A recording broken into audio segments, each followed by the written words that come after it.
ജന്മദിനം ആഘോഷിക്കുവാൻ വേണ്ടിയാണല്ലോ ഞാൻ ഇവിടെ ഒത്തുകൂടിയത്.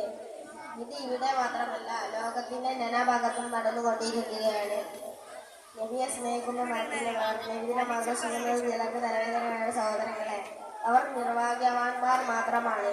ഞാൻ ഉമ്മയെക്കാളും ഉപ്പയെക്കാളും സ്വന്തം ശരീരത്തെക്കാളും സ്നേഹിക്കുന്ന നബി സല്ലല്ലാഹു അലൈഹി വസല്ലം തങ്ങളുടെ ജന്മദിനത്തിന് അല്ലാതെ പിന്നെ നാം എന്തിനാണ് സന്തോഷിക്കേണ്ടത്?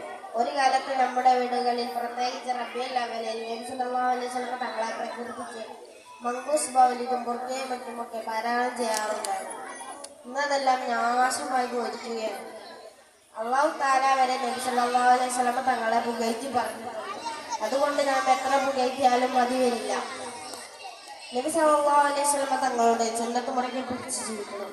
നബി സല്ലല്ലാഹു അലൈഹി വസല്ലം തങ്ങളുടെ സുന്നത്തും ജീവിതത്തിൽ പ്രവർത്തിക്കുന്നവർക്ക് വളരെയധികം പ്രതിഫലമാണ് ലഭിക്കാൻ പോകുന്നത്.